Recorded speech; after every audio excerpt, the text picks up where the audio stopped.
Hello friends, आपल्या सर्वांची आवडती मालिका आनंदी या मालिकेच्या आजच्या मंगळवार 18 ऑगस्टच्या एपिसोडमध्ये एकानंतर एक धमाकेदार ट्विस्ट आले आहेत. फ्रेंड्स, आजचा एपिसोड खूप भारी होता. मग नेमकं घडलंय तरी काय? तर आजच्या एपिसोडमध्ये विद्याधरने चक्क आनंदीला दुबईला विकण्याचा विचार केलाय. म्हणजे शलाकाने विद्याधरला सांगितलं की आनंदी मला सापडली आहे, ती कोल्हापूरच्या एका धर्मशाळेत आहे. मग विद्याधरने आपली माणसं तेथे पाठवली, आनंदीला किडनॅप केलं आणि तो आता चक्क आनंदीला दुबईला नेऊन विकणार आहे आणि त्यातून बक्कळ पैसा कमवणार आहे. आणि ती निर्लज्ज शलाकासुद्धा यासाठी तयार झाली आहे आणि दुबईच्या एजंटला जाऊन भेटतीये. मग आता खरंच आनंदी दुबईला जाणार का? विद्याधर तिला दुबईला नेऊन विकू शकेल का? हे सगळं जाणून घेण्यासाठी हा व्हिडिओ शेवटपर्यंत नक्की पहा. फ्रेंड्स, आजच्या एपिसोडच्या सुरुवातीलाच रात्र असते. विद्याधर आणि धनश्री त्यांच्या रूममध्ये झोपलेले असतात आणि तेवढ्यात विद्याधरचा फोन जोरात वाजतो. विद्याधरची झोपमोड होते आणि विद्याधर चिडून म्हणतो, एवढ्या रात्री कोणी मरायला कॉल केलाय? विद्याधर पाहतो तर शलाकाचा कॉल असतो. तेवढ्यात धनश्री सुद्धा जागी होते आणि विद्याधर उठून रूमचे लाईट लावतो. धनश्री सुद्धा उठून बसते आणि विद्याधर फोन उचलतो आणि शलाकावर चिडून म्हणतो, ए शलाका, रात्रीचे किती वाजलेत? एवढ्या रात्री कोणी फोन करतं का? मूर्ख कुठली. तर शलाका म्हणते, अरे तुला अशी बातमी द्यायला फोन केलाय ना की तुझी झोप आयुष्यभराची मोडेल. विद्याधरला काही कळतच नाही. विद्याधर विचारतो, अशी कोणती बातमी आहे? आणि शलाका त्याला सांगते, आनंदी मॅडम सापडले आहेत. हे ऐकून विद्याधर खाडकन उठून उभा राहतो आणि विचारतो, काय? आनंदी सापडली? कधी? कुठे? कशी? आणि शलाका सांगते, त्या युगंधरच्या जासूसला आपण पैसे दिले होते ना, त्याने बातमी दिली आहे, आनंदी मॅडम तेथे कोल्हापूरच्या एका धर्मशाळेत जाऊन लपल्या आहेत. हे ऐकून विद्याधर खूप खुश होतो आणि म्हणतो, सापडलीच एकदाची. तर शलाका त्याला सांगते, आता तुला काय तिच्याबरोबर जी रात्र साजरी करायची होती ना, तू ती करू शकतोस. मस्त एन्जॉय कर. विद्याधर चिडून म्हणतो, नाही शलाका, आजपर्यंत त्या आनंदीला मिळवण्याचा मी अनेक वेळेस प्रयत्न केला, पण प्रत्येक वेळेस ती माझ्या हातून सटकली. आता मला तिला मिळवण्यात कसलाही इंटरेस्ट नाहीये. माझा प्लॅन वेगळाच आहे. शलाका विचारते, काय करणार आहेस तू? विद्याधर तिला सांगतो, मी तिला किडनॅप करणार आणि दुबईला विकणार. हे ऐकून शलाकाच्या पायाखालची जमीनच सरकते. या धनश्रीला सुद्धा जबर धक्का बसतो. शलाका विचारते, विद्याधर हे काय बोलतोयस तू? विद्याधर सांगतो, हो शलाका, एकदम बरोबर बोलतोय. यावेळेस मी एका दगडात दोन पक्षी मारणार. तसं पण त्या पृथ्वीच्या बिझनेससाठी आपल्याला मोठी इन्व्हेस्टमेंट हवी आहे. म्हणून मी दुबईच्या एका एजंटला शोधलंय. मी आनंदीला त्याला विकणार. हा एजंट आपल्याला बक्कळ पैसा देईल. त्या पैशातून आपण पृथ्वीला सुद्धा बिझनेससाठी मदत करू शकतो. आणि मग आनंदी, जिने मला लई तरसवलंय ना, कधी अंगाला हात पण लावू दिला नाही, त्या आनंदीला ते दुबईचे लोक गिधाडासारखे काय काय करतील ना, तुला माहीतच आहे. आणि मग ती आनंदी क्षणाक्षणाला मरणार, मरणाची भीक मागणार. तेव्हा तिला कळेल या विद्याधरला तरसवायचं काय फळ भोगावं लागतं. हे सगळं ऐकून धनश्रीला जबर धक्का बसलेला असतो. धनश्रीला हे बिलकुल पटत नाही, पण शलाका मात्र खुश होते आणि म्हणते, विद्याधर तुझा प्लॅन तर खूप भारी आहे, परंतु आनंदीला त्या धर्मशाळेतून उचलणं एवढं सोपं नाही आहे. कारण त्या धर्मशाळेची मॅनेजर खूप इमानदार आहे आणि कडक शिस्तीची आहे. त्यामुळे तिला तिथून उचलणं थोडं अवघड जाईल. विद्याधर सांगतो, त्याचं टेन्शन तू घेऊ नको. तो सगळा प्लॅन माझ्याकडे तयार आहे. तू फक्त तुझ्या माणसांना कामाला लाव आणि त्यांना सांग, उद्या सकाळी एक मोठी पेटी घेऊन तेथे जा त्या धर्मशाळेत. त्या मॅनेजरचा बंदोबस्त मी स्वतः करतो. शलाका म्हणते, ठीक आहे, होऊन जाईल तुझं काम. आता झोप तुझ्या आनंदीच्या आठवणींमध्ये. आणि विद्याधर फोन कट करतो. धनश्री त्याच्याजवळ येते आणि म्हणते, अहो हे काय करताय तुम्ही? ती आनंदी आता गेली ना, घर सोडून गेली आपल्या आयुष्यातून. कशाला तुम्ही हे सगळं करताय? उगाचच तुम्ही यात अडकला ना, तुमचे हात काळे झालेत. मग ते भाऊजी, त्यांचा राग, ते पोलीस कोर्ट, नको नको नको नको, हे सगळं काहीच नको. प्लीज तुम्ही असं काही करू नका. विद्याधर चिडून म्हणतो, ए धने, गप्प बस. तुला किती वेळेस सांगितलंय की जिथे तुझी अक्कल चालत नाही तेथे तोंड उघडायचं नाही, नाहीतर त्या आनंदीबरोबर तुला सुद्धा दुबईला नेऊन विकेल. एवढं लक्षात ठेव. धनश्रीची बोलतीच बंद होते आणि मग विद्याधर मस्त त्याच्या बेडजवळ येतो आणि बेडवर झोपता झोपता गाणं गातो. आनंदी आनंदगडे, आनंदीला विकलं दुबईकडे, आनंदी आनंदगडे, आनंदीला विकलं दुबईकडे. आणि तो झोपी जातो. पण धनश्रीला मात्र वाईट वाटतं की आता माझ्या नवऱ्याचं काय होणार. आणि मग दुसरा दिवस उजाडतो.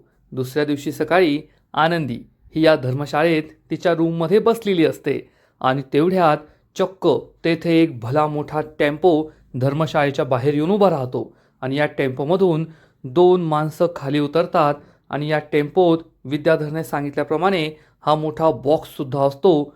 म्हणजे ही विद्याधरची माणसं आहेत जी आनंदीला किडनॅप करायला आली आहेत. आणि तेवढ्यात आनंदी जी रूममध्ये बसलेली असते तिला असं वाटतं की आपल्या रूममध्ये कुणीतरी आलंय. आनंदी खूप घाबरते आणि विचारते, कोण आहे, कोण आहे इथे, कोण आहे. आनंदी ही खूप घाबरलेली असते आणि तेवढ्यात आरती तिला हाक मारते, आनंदी मी आहे. म्हणजे या गुंडांच्या आधी तेथे आरती पोहोचलेली असते. आरतीचा आवाज ऐकून आनंदी खूप इमोशनल होते आणि या दोघी बहिणी एकमेकींना घट्ट मिठी मारतात. आरती रडत असते आणि आनंदी विचारते, आरतीताई तू येथे कशी पोहोचली, मी तर तुला पत्ता नव्हता सांगितला. आरती तिला सांगते, काल तुम्हाला ज्या फोनवरून कॉल केला होता ना, तो फोन मी पिंट्याला ट्रेस करायला सांगितला आणि त्यावरूनच मला हा पत्ता सापडला आहे. मी तुझ्या मॅनेजर मॅडमशी सुद्धा बोलली आहे, त्यांना सगळं सांगितलं आहे आणि आता मी तुला येथून घरी घेऊन जायला आली आहे. हे ऐकून आनंदी खूप चिडते आणि म्हणते, नाही ताई, मी तुझ्याबरोबर घरी येणार नाही आहे. मी तुला सांगितलं होतं ना की मला घरी यायचं नाही आहे. हे ऐकून आरती खूप चिडते आणि म्हणते, आनंदी काही पण मूर्खासारखं बोलू नकोस, तुला माझ्याबरोबर घरी यावंच लागेल. आणि इकडे विद्याधरने पाठवलेले गुंड धर्मशाळेबाहेर उभे असतात. तेवढ्यात या धर्मशाळेचा पिऊन त्यांच्याजवळ येतो आणि विचारतो, विद्याधर साहेबांनी पाठवलं तुम्हाला. ही माणसं हो म्हणतात. पिऊन विचारतो, आनंदीला घेऊन जायला आलाय ना. ही माणसं हो म्हणतात. हा पिऊन या दोघांना समजावून सांगतो, तुम्हाला थोडी वाट पाहावं लागेल, कारण आमच्या ज्या मॅनेजर बाई आहेत ना त्या खूप कडक शिस्तीच्या आहेत आणि इमानदार आहेत. त्यांनी जर तुम्हाला पाहिलं आणि त्यांना संशय आला तर पोलिसांना फोन करतील. तुरुंगात जावं लागेल तुम्हाला आणि मलासुद्धा. त्यामुळे गुपचूप 15 मिनटं इथे लपून बसायचं. मॅनेजर मॅडम या बँकेच्या कामासाठी जाणार आहेत, त्या गेल्या की मी तुम्हाला बोलवतं, तुमचं काम होऊन जाईल. हे गुंड हो म्हणतात आणि तेथे बाजूला लपून बसतात. हा पिऊन आतमध्ये येणार. तेवढ्यात मॅनेजर तेथे येते आणि म्हणते, दादा बँकेच्या कामासाठी मी बाहेर चालली आहे, तुम्ही लक्ष ठेवा आणि आत बाहेर कुणी करत असेल तर त्याच्यावर सुद्धा लक्ष ठेवा. पिऊन म्हणतो, मॅडम तुम्ही टेन्शन घेऊ नका, तुम्ही जा, मी आहे ना, मी सगळी व्यवस्था करतो. मॅनेजर बँकेत निघून जाते आणि हा पिऊन लगेच विद्याधरच्या या 2 गुंडांना बोलवतो. हे 2 गुंड त्यांच्या या टेम्पोमधून हा भला मोठा बॉक्स काढतात ज्यामध्ये चक्क आनंदीला किडनॅप करून आणायचं असतं आणि हा बॉक्स घेऊन ते पिऊनच्या मागे मागे जातात. इकडे आरती ही आनंदीला समजावून सांगते, आनंदी तू आमचा विचार नाही केलास का गं. आबांना काय वाटेल, मला काय वाटेल, आर्चीला काय वाटेल, आणि चक्क घर सोडून गेलीस तेही आम्हाला न सांगता. आता तू माझ्याबरोबर घरी जायचंय. आनंदी म्हणते, सॉरी ताई, मी तुझ्याबरोबर नाही घरी येऊ शकत, कारण मला तुमच्यावर ओझं नाही व्हायचंय. आरती चिडून म्हणते, कोण म्हणालं तुला की तू आमच्यावर ओझं आहे. आनंदी ती जुनी विचारसरणी झाली की एकदा का मुलीचं लग्न करून दिलं मग त्या मुलीची तिरडी तिच्या सासरून उठणार.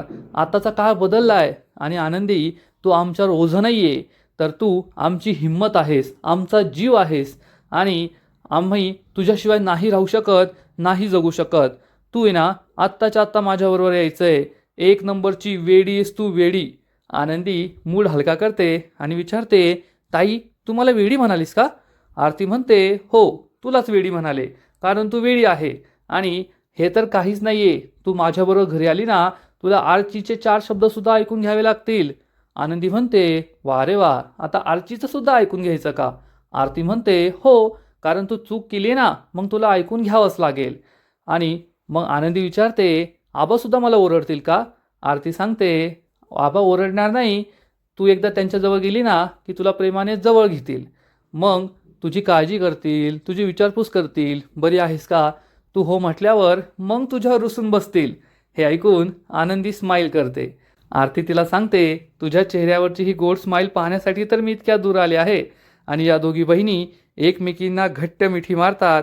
आनंदीने ठरवलं असतं की ती आता घरी जाईल. आरतीसुद्धा खुश होते की आपली आनंदी सापडली. आणि इकडे युगंधरच्या बंगल्यावर युगंधर आणि शिर्केला खूप टेन्शन आलेलं असतं. शिर्के आपल्या त्या जासूसला कॉल करत असतो, पण तो काही फोन उचलत नाही. मग शिर्के युगंधरला सांगतो, मालकसाहेब घात झालाय.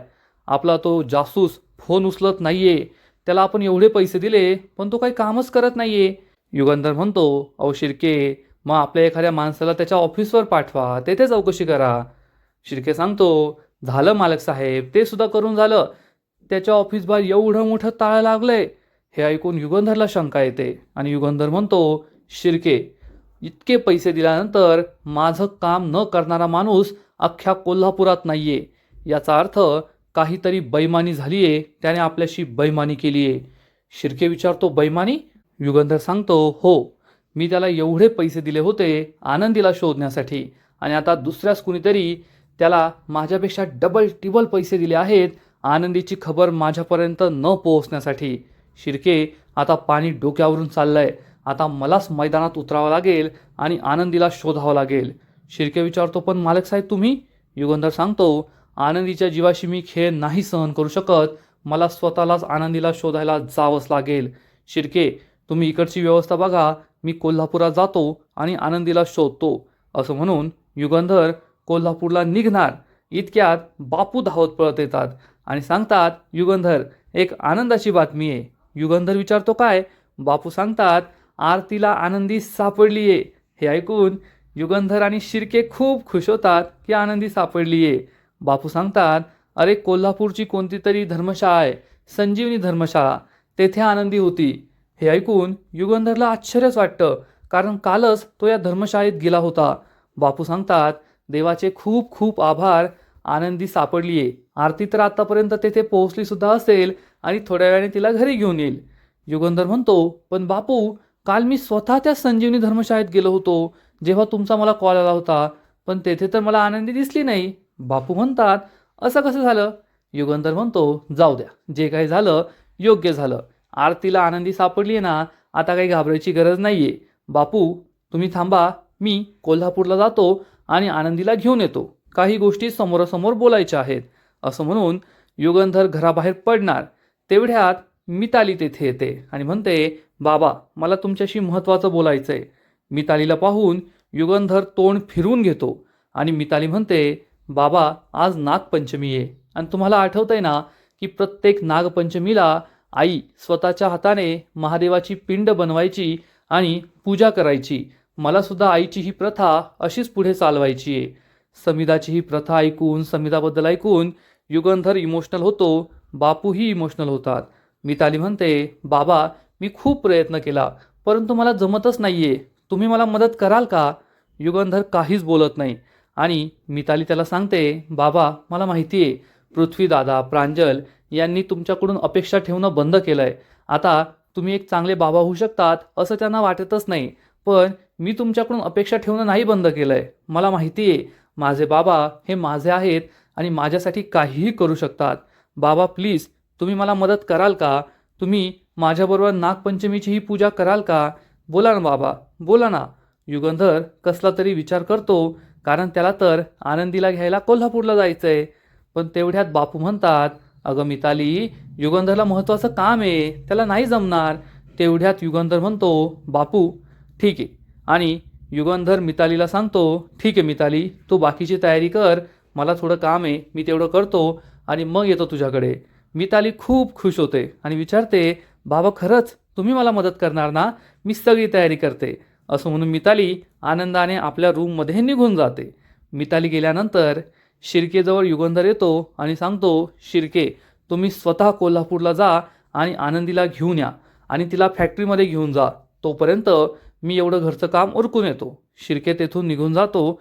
युगंधर घरीच थांबतो आणि इकडे हा पिऊन आनंदीच्या रूमजवळ येतो. तेवढ्यात त्याला दिसतं की आनंदीच्या रूममध्ये ती एकटी नाही आहे, तर आरतीसुद्धा आहे.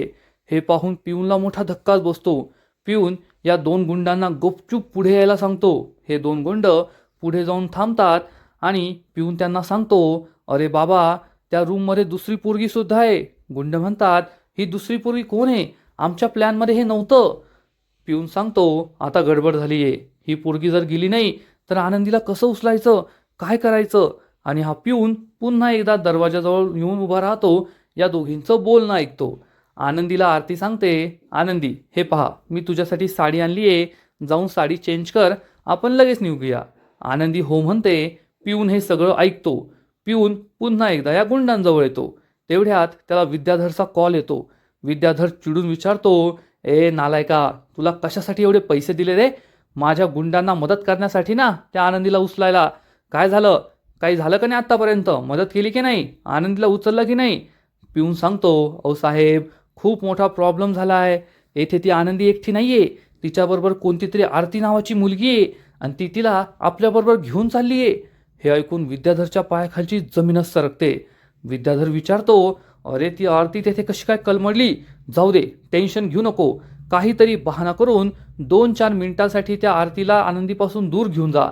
तेवढ्या वेळेत माझे गुंड त्यांचं काम करतील आणि आनंदीला बेशुद्ध करून त्या ट्रंकमध्ये बंद करतील आणि घेऊन जातील.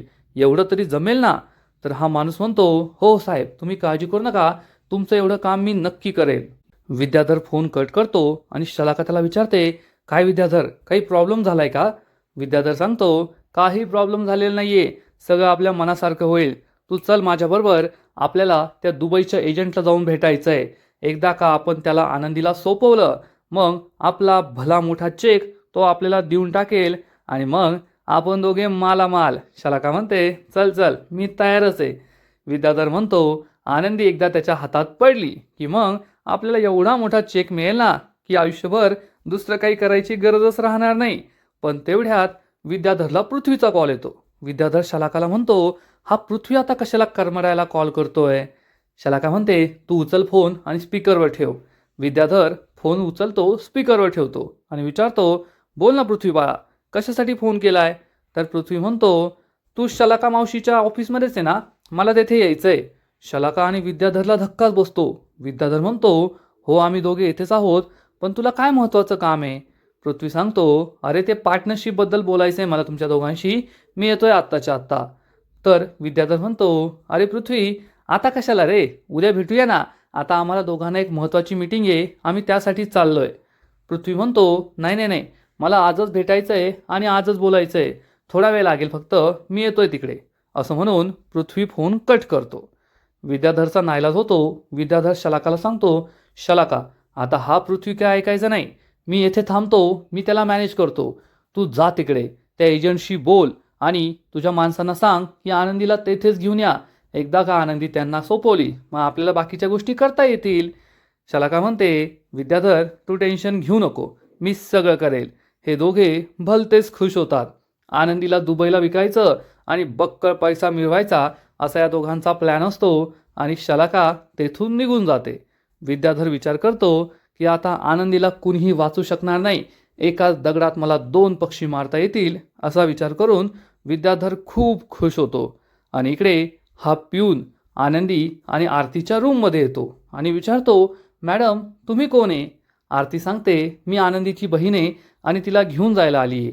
तर हा पिऊन म्हणतो, ठीक आहे, तुम्ही त्यांना घेऊन जा, पण त्याच्या आधी ना तुम्हाला एक फॉर्म भरून द्यावा लागेल, कारण ही सरकारी धर्मशाळा आहे आणि येथे येण्याच्या वेळेस आम्ही आनंदी मॅडमचे सगळे डॉक्युमेंट पोलिसांना जमा केले होते.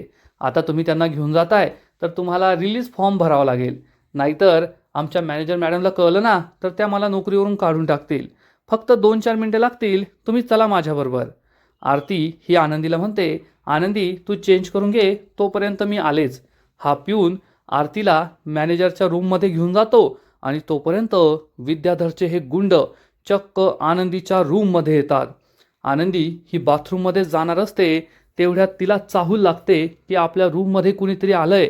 आनंदी विचारते, कोण आहे कोण आहे? आरतीताई तू आहेस का? परंतु हे गुंड कसलाही आवाज न करता दबक्या पावलाने आनंदीजवळ येतात. आनंदी विचारते, कोण आहे तुम्ही, कोण आहे? पण हे गुंड काही न बोलता आनंदीच्या तोंडाला हा रुमाल लावतात, ज्यात बेशुद्ध होण्याचं औषध असतं. आनंदी प्रतिकार करण्याचा प्रयत्न करते, स्वतःला वाचवण्याचा प्रयत्न करते, पण तिला ते काही जमत नाही आणि हे गुंड चक्क आनंदीला बेशुद्ध करतात आनंदी बेशुद्ध झालेली असते आणि आता या गुंडांचा पुढचा प्लॅन असतो आनंदीचं हात पाय तोंड बांधून तिला या बॉक्समध्ये ठेवायचं आणि आपल्याबरोबर घेऊन जायचं आणि आजचा एपिसोड येथेच संपतो. फ्रेंड्स, आनंदी या मालिकेचा आजचा एपिसोड खरंच खूप भारी होता, इंटरेस्टिंग होता. आनंदी ही आरतीला सापडली होती. असं वाटलं की आता आरती आनंदीला आपल्या घरी घेऊन जाईल आणि आनंदी माहेरी पोहोचली असती तर सुखात राहिली असती. परंतु आनंदी किंवा युगंधर यांच्या आधी चक्क या विद्याधर आणि शलाकाला आनंदीचा पत्ता सापडला आहे आणि विद्याधरने खूपच मोठा प्लॅन बनवून आनंदीला किडनॅप केलं आहे. आणि एवढंच नाही तर अतिशय घाणेरडा प्लॅन त्याने तयार केला आहे. म्हणजे शलाकाला तर लाज वाटली पाहिजे, पण तरीसुद्धा ती या प्लॅनमध्ये विद्याधरची साथ देतीये. विद्याधर आणि शलाका आनंदीला चक्क दुबईला विकणार आहेत आणि तेथे तिच्याबरोबर काय काय वाईट घडू शकतं यासाठीच तो हे सगळं करतोय आणि आनंदीला विकून तो पैसेसुद्धा कमवणार आहे. म्हणजे विद्याधर आणि शलाका हे खूप मोठी मोठी पापं करताय. त्यांच्या पापांचा घडा कधी भरणार देवच जाणे. फ्रेंड्स, या मालिकेचा आजचा एपिसोड तर खूप भारी होता, परंतु पुढील एपिसोड आणखीन भारी असणारे, आणखीन मोठा ट्विस्ट या मालिकेत येणारे. मग नेमकं घडणार तरी काय? तर पुढील एपिसोडमध्ये आपण पाहू की विद्याधरचे गुंड आनंदीला किडनॅप करतील, तिचे हात पाय तोंड सगळं बांधतील, तिला या बॉक्समध्ये लपवतील आणि हा बॉक्स चक्क विद्याधरच्या घरी म्हणजे निंबाळकरांच्या घरी नेऊन ठेवतील. आता कोणत्या लॉजिकने त्यांनी हा बॉक्स निंबाळकरांच्या घरी पोहोच केला आहे हे त्यांनाच माहीत. ही गोष्ट विद्याधरला समजेल आणि घरातील कोणाला काही माहिती नसणार. घरात तर नागपंचमीची पूजा सुरू असेल. विद्याधर विचार करणार की हा बॉक्स मी बाहेर घेऊन जातो म्हणजे कोणाला काही कळणार नाही. परंतु त्याच वेळेस या बॉक्सवर एक भला मोठा नाग येईल आणि या नागाला पाहून विद्याधर चांगलाच घाबरणार. नाहीतर त्याचा नेहमीचा डायलॉग आहेच की मी नाग नाहीये, मी विष आहे, मी असं आहे, मी तसं आहे. पण खरोखरचा नाग पाहून या विद्याधरची चांगलीच टरकणार, घाबरून तो मागे पळणार. पण मग युगंधर पुढे येईल, या नागदेवतेला प्रणाम करेल, ओम नमः शिवाय महादेवाचं स्मरण करेल आणि हा नाग चक्क तेथून कोणालाही काही इजा न करता निघून जाईल. माई म्हणतील आज नागपंचमीच्या दिवशी घरात नाग आलाय, हा तर शुभ संकेत आहे, देवाचा काहीतरी संकेत आहे. हे ऐकून युगंधर विचार करेल, हा जर देवाचा संकेत असेल याचा अर्थ या बॉक्समध्ये, आणि युगंधर हा बॉक्स उघडायला पुढे पुढे जाईल. त्यामुळे विद्याधर घाबरणार. मग आता युगंधर बॉक्स उघडणार का, त्याला आनंदी दिसणार का, हे पाहायला मजा येईल. तर तुम्हाला सुद्धा ही मालिका आवडते का? नक्कीच कमेंट करून सांगा. आणि आनंदी या मालिकेचे असेच नवीन नवीन एपिसोड, नवीन नवीन अपडेट सर्वात आधी पाहण्यासाठी व्हिडिओला लाईक करा, शेअर करा, चॅनलला सबस्क्राईब करून बेल आयकॉनवर क्लिक करा. म्हणजे या मालिकेचे नवीन नवीन एपिसोड तुम्हाला सर्वात आधी पाहायला मिळतील. खूप खूप खूप धन्यवाद.